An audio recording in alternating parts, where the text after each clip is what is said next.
Hello guys, this is Samarjeet Yadav and welcome to the finance with Samar. I hope आप सभी अच्छे होंगे। तो आज हम एक कॉन्सेप्ट के बारे में जानेंगे और हम बात करने वाले हैं कि जब डीमर्जर होता है तो डीमर्जर कैसे वैल्यू को अनलॉक करता है किसी भी बिजनेस की। उससे पहले हमें समझना पड़ेगा कि कॉन्ग्लोमरेट कंपनीज जो होती हैं, ठीक है, इनको जो मार्केट होता है ना, मार्केट वो प्रॉपर वैल्यू नहीं करता। इसका हम रीज़न जानेंगे, ठीक है। प्रॉपर वैल्यू नहीं करता, ऐसा क्यों है मैं भी आपको बताता हूँ, ठीक है। बट उससे पहले इस फिनोमिनन को कि मार्केट कॉन्ग्लोमरेट बिजनेस को या कंपनीज को प्रॉपर वैल्यू नहीं करता, इस फिनोमिनन को हम बोलते हैं कॉन्ग्लोमरेट डिस्काउंट। आई होप आपको यहाँ तक समझ में आया होगा। अब हम बात करने वाले हैं कि ऐसा क्यों करता है मार्केट कॉन्ग्लोमरेट बिजनेस को या कंपनीज को प्रॉपरली वैल्यू क्यों नहीं करता, उसका क्या रीज़न है। क्या होता है कि जो कॉन्ग्लोमरेट बिजनेस होते हैं, मैं यहाँ पे शॉर्ट फॉर्म लिख देता हूँ CB, ठीक है। ये वन एंटिटी है, ठीक है। अब ये वन एंटिटी के अंदर मल्टीपल बिजनेसेस होते हैं, दो या दो से ज़्यादा। तो अभी फ़िलहाल के लिए हम दो बिजनेसेस समझ के चल रहे हैं, ठीक है। ये है बिजनेस A और ये है बिजनेस B। अब ये दोनों बिजनेस एक एंटिटी के अंदर ऑपरेट हो रहे हैं, ठीक है। मैं यहाँ पे C को करेक्ट कर देता हूँ एक बार तक, ओके, ठीक है। ये दोनों बिजनेस एक एंटिटी के अंदर ऑपरेट हो रहे हैं, जो कि हमारा कॉन्ग्लोमरेट बिजनेस है, ठीक है। अब क्या होता है, अब चलते हैं कि ये जो बिजनेस A है ये हाई ग्रोथ बिजनेस है, हाई ग्रोथ बिजनेस है। ऑन दी अदर हैंड जो बिजनेस B है वो लो ग्रोथ बिजनेस है, ठीक है। अब क्या होगा, इन जनरली क्या होना चाहिए, अब मैं आपको यहाँ पे समझाता हूँ कि इंस्टेड मार्केट बिजनेस A को अलग वैल्यू करे और बिजनेस B को अलग वैल्यू करे, वो क्या करता है, जो कॉन्ग्लोमरेट बिजनेस होते हैं या कंपनीज होती है, वो ऑब्वियस सी बात है कंपनी को ही वैल्यू करेगा, ना कि उसके अंदर के सेगमेंट्स को या उसके अंदर के बिजनेस को। Even though business A high growing है और बिजनेस B लो ग्रोइंग बिजनेस है, मार्केट सिर्फ कॉन्ग्लोमरेट बिजनेस को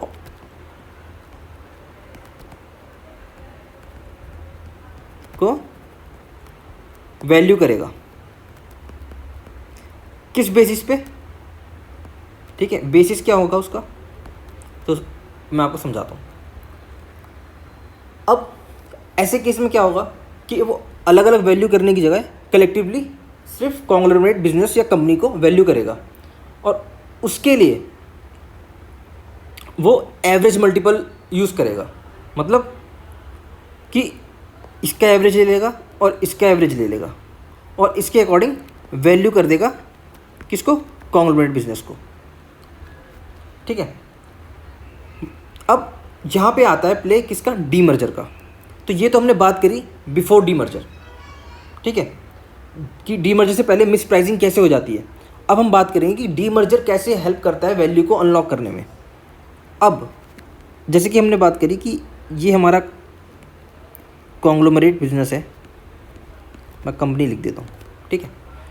ये बिजनेस A है, ये बिजनेस B है, ये हमारा हाई ग्रोथ था, ये हमारा लो ग्रोथ था। अब लेट्स से कि बिजनेस A अलग से लिस्ट हो गया मार्केट में, at the same time business B भी अलग से लिस्ट हो गया, ठीक है। सो गॉट लिस्टेड सेपरेटली,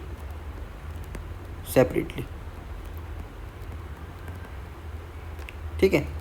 और ये भी सेम है, ये भी सेपरेटली लिस्ट हो गया। अब यहाँ पे क्या होगा, जब बिजनेस ए जो कि हाई ग्रोइंग बिजनेस था वो सेपरेट लिस्ट हो गया मार्केट में, तो मार्केट उसको कैसे परसीव करेगा? ऑब्वियस सी बात है, हाई ग्रोइंग बिजनेस था तो मार्केट उसको हाई मल्टीपल पे वैल्यू करेगा।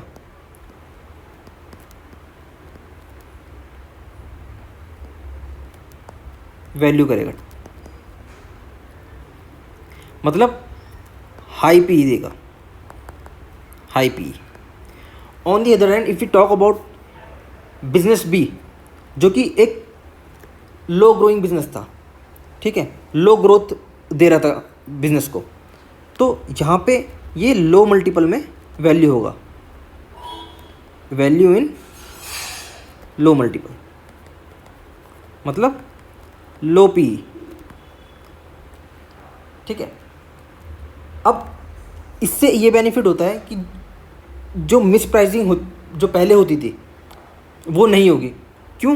क्योंकि पहले के सिनेरियो में जब हम यहाँ पे बिजनेस ए की बात कर रहे थे डीमर्जर से पहले के सिनेरियो में, तो यहाँ पर एक ओवर वैल्यूएशन का और अंडर वैल्यूएशन का कॉन्सेप्ट आता है कि जब ये दोनों बिजनेस एक ही कंपनी के अंदर ऑपरेट होते थे, बिजनेस ए और बिजनेस बी, और जब मार्केट इसको वैल्यू करता था एवरेज मल्टीपल के बेसिस पे, तो यहाँ पे जो बिजनेस ए था वो अंडर वैल्यू हो जाता था, और जो लो ग्रोइंग बिजनेस था जो कि बिजनेस बी था वो ओवर वैल्यू हो जाता था, ठीक है।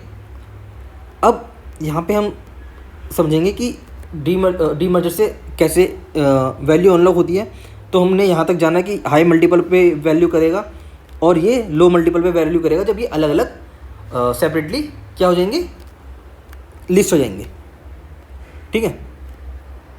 अब हम बात करते हैं कि यहाँ पे एक कॉन्सेप्ट आता है जो हमने अभी बात करी कि दोनों कंपनीज आपस में मतलब सेपरेट हो गई और अलग लिस्ट हो गई, और एक कंपनी और जो बिज़नेस ए था अब वो एक कंपनी की तरह काम करने लग गई और वहाँ पे उसको हाई पी मिला। ऑन दी अदर हैंड दूसरी कंपनी है उसको लो पी मिला। सो इस पूरे कॉन्सेप्ट को हम बोलते हैं SOTP, मतलब सम of the parts valuation.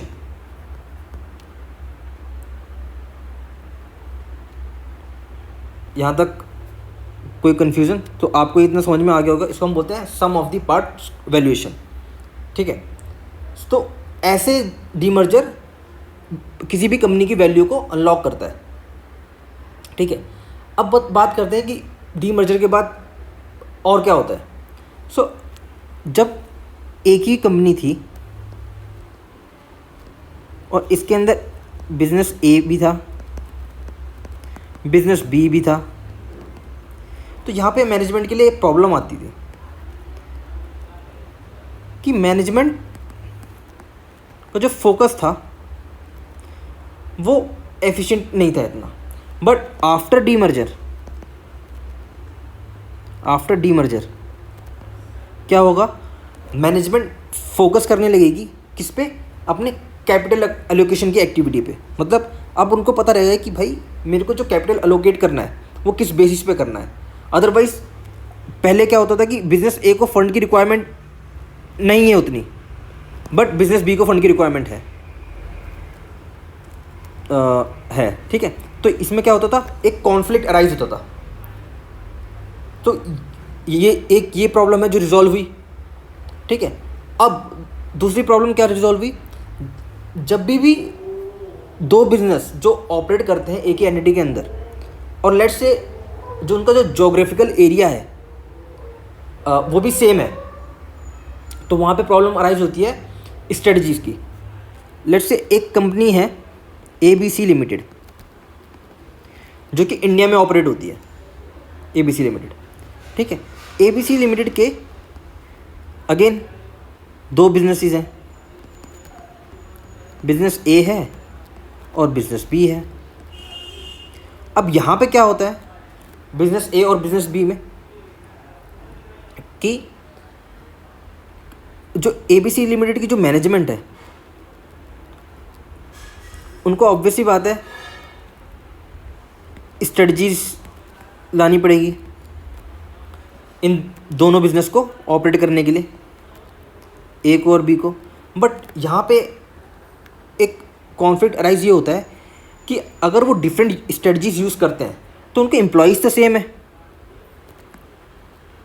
Employees same है, ठीक है, और दो स्ट्रेटजीज को अप्लाई करके, ठीक है, वो जो रिज़ल्ट पाना चाहते हैं डिज़ायर्ड रिज़ल्ट वो नहीं मिल पाएगा उनको, क्योंकि ये टाइम टेकिंग प्रोसेस होगा स्ट्रेटजी को इम्प्लीमेंट करना, ठीक है, ये टाइम टेकिंग प्रोसेस है। और इसमें ऑब्वियसली बात है पैसा भी बहुत लगता है। बट जब ये अलग अलग लिस्ट हो जाती हैं सो बिजनेस ए को उसकी स्ट्रेटजी के अकॉर्डिंग जो उस पर्टिकुलर बिजनेस पे स्ट्रेटजी अप्लीकेबल होनी चाहिए वो उसके अकॉर्डिंग चलेगा, और बिजनेस भी दूसरी और हम कह सकते हैं कि डिफरेंट स्ट्रेटजी के अकॉर्डिंग चलेगा। सो एक ये पॉइंट जो है ये रिजॉल्व होता है वहाँ पे, ठीक है। अब हम बात करते हैं कि ये तो हमने कॉन्सेप्चुअली बात कर ली कि डीमर्जर कैसे वैल्यू अनलॉक करता है। अब हमें ये रियलिटी में कहाँ देखने को मिलता है, बात करते हैं रिलायंस इंडस्ट्रीज़ की। सो रिलायंस इंडस्ट्रीज़ में बहुत सारे बिजनेसेस हैं जैसे कि ऑयल, रिफाइनिंग, टेलीकॉम और अगर हम बात करें तो रिटेल, ठीक है। अब क्या हो रहा था कि रिलायंस इंडस्ट्रीज़ के मल्टीपल बिजनेस थे जो एक ही एंटिटी के अंडर ऑपरेट हो रहे थे, ठीक है, जिस वजह से रिलायंस इंडस्ट्रीज़ की जो ट्रू वैल्यू है ना वो रिफ्लेक्ट नहीं हो रही थी मार्केट में, क्योंकि जो ऑयल बिजनेस था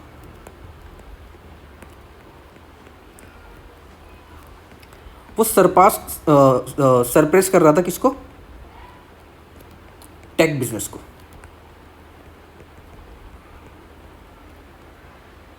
ठीक है।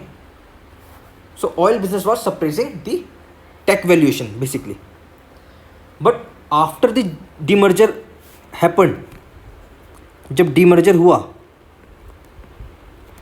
जियो गॉट सेपरेटेड,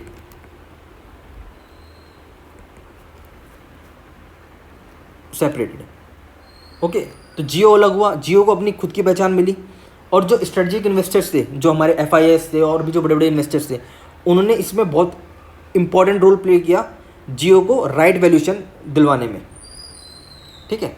तो अब इससे क्या हुआ, जो टेक को सेपरेटली वैल्यूएशन नहीं मिल रहा था, right valuation, I would say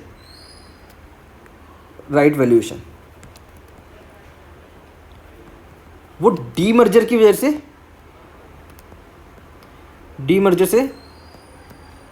मिल गया।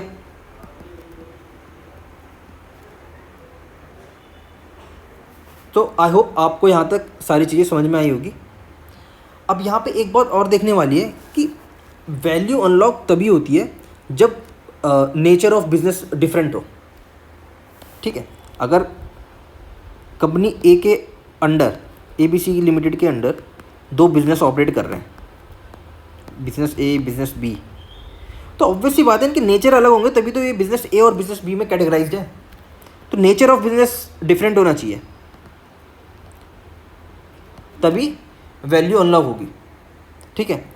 तो पहला हमारा क्या है कि नेचर ऑफ बिजनेस अलग होना चाहिए। दूसरा, तो दूसरी जो हमारी चीज़ है कि there should be a conflict regarding the allocation of funds, जो कि हमने पहले बात करी थी। तो क्या होना चाहिए, कॉन्फ्लिक्ट होना चाहिए रिगार्डिंग एलोकेशन ऑफ फंड्स,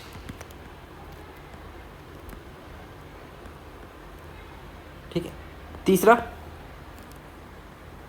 अब तीसरा क्या है कि ऑब्वियसली जब मर्जर से पहले, सॉरी डी मर्जर से पहले ये सारी चीज़ें होंगी तो मिस प्राइसिंग होगा कंपनी का, मिस प्राइसिंग ऑफ कंपनी। सो ये तीन जो चीज़ें हैं, ये तीन जो पॉइंट्स हैं, ये हम बोल सकते हैं फैक्टर्स, ये होना ज़रूरी है, तभी डी मर्जर से वैल्यू अनलॉक होगी किसी भी कंपनी की, ठीक है। और आपको हमेशा एक बात याद रखनी है, जो कि मैं जाते जाते एक बात आपको बोलूँगा, कि डी मर्जर कभी भी आइसोलेशन में वैल्यू अनलॉक नहीं करता। उसके लिए जो अंडरलाइंग बिजनेस है ना, जो कंपनी एबीसी लिमिटेड हमने बात करी थी, एबीसी लिमिटेड की, जो कि कॉन्ग्लोमरेट बिजनेस है और कंपनी आप कह लो, ठीक है, इसका स्ट्रांग होना बहुत ज़रूरी है।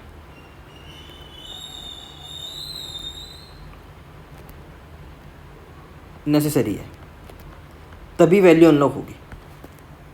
सो आई होप आप सभी को ये वीडियो अच्छी लगी होगी, और ये सारे कॉन्सेप्ट्स जो भी मैंने आपको बताया कि कैसे वैल्यू अनलॉक होती है किसी भी कंपनी की, और ये आपको समझ में आया होगा। अगर आपको समझ में आया तो प्लीज़ लाइक करो इस वीडियो को, शेयर करो, सब्सक्राइब करो। तब तक के लिए बाय, और मिलते हैं नेक्स्ट वीडियो में। Thank you so much.